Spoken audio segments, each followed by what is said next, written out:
se z toho dostat a zároveň se z toho dostat nechci. To je ten největší problém toho zacyklovávání se, ze kterého se nemůžu dostat. Lidi to nechápou, když tady to nezažívají, ale já si uvědomuji, že to je špatně, že to není normální, ale já se z toho nemůžu dostat. Ten stav je silnější než ten inteligence nebo než ten rozum. Je to prostě, kdybych byl uvězněný někde a nemůžu se z toho dostat ven. Už tak dlouho žiju v těch depresích a úzkostech, že už se z toho ani nechci dostat ven. Už tak dlouho jsem zanedbaný, špinavý, neumytej, že už se ani umýt nechci. Dneska mi máma napustila vanu a já jsem předstíral, že jsem se umyl a vypustil jsem vodu. Prostě nedokážu se k tomu přinutit. Jsem prostě tak moc špinavý, už mě svědí celé tělo, smradlavej. Dlouho jsem si nečistil zuby, za chvíli budu mít zkažený zuby, už mám teď. Nerad chodím mezi lidi, kvůli tomu, jaký jsem. Vyhejbám se lidem, chodím tak, že se jim prostě vyhejbám, chodím místama, abych nikoho nepotkal. Mám hrozný bordel v pokoji a už ho tam mám tak dlouho, že jako kdybych něco, já nemám takový pocit, jako když jsem ty věci vybudoval a teď najednou se jich mám zbavit. Už tak dlouho jsem se neostříhal, že ani už se nechci ostříhat. Už tak dlouho žiju tady v těch stavech, že už ani v nich chci žít, že už se z nich nechci dostat. Proto nedokážu přijmout žádný léky.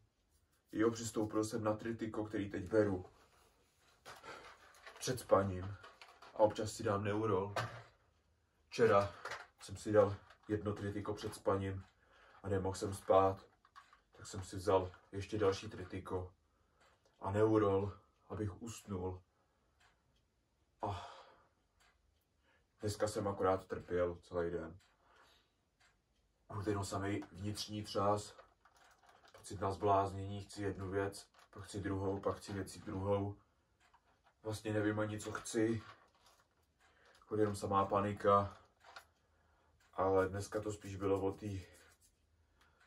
o té depresi silný. A já prostě nevím, kdy se z toho dostanu.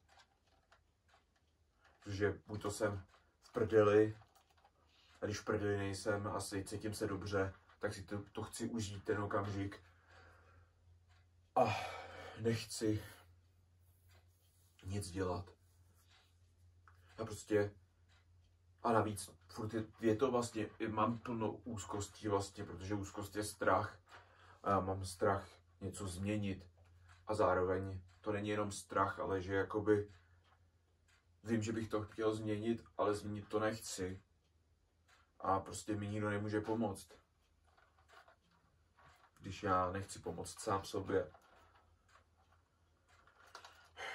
A teď zrovna jsem v takovém hrozném stavu, že bych nejradši se bodnul nožem nebo vyskočil z okna, aby to už prostě skončilo, abych prostě měl klid.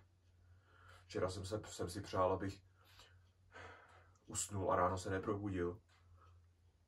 Takhle je to každý den. Nebo každý den. Nevím. Někdy jo, někdy ne. Nevím, kdy to konečně skončí. Ani na starý Facebook se nedokážu přihlásit a vrátit se tam. Že to je to prostě jakoby jednoduchý, ale já zrovna teď to, co je jednoduchý, to nezvládám. Mám problém zvládnout to, co je složitý, ale furt je to jednodušší zvládnout to složitý, než zvládnout to jednoduchý.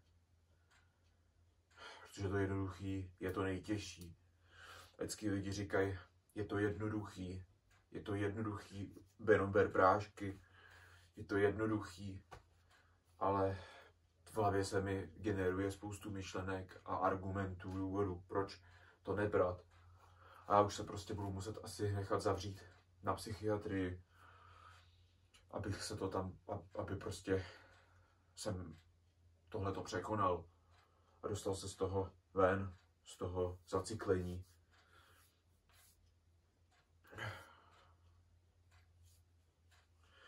Cítím se teď takhle, že jsem úplně měl potřebu ten stav popsat, protože až se z něj dostanu, tak už si ho nebudu pamatovat.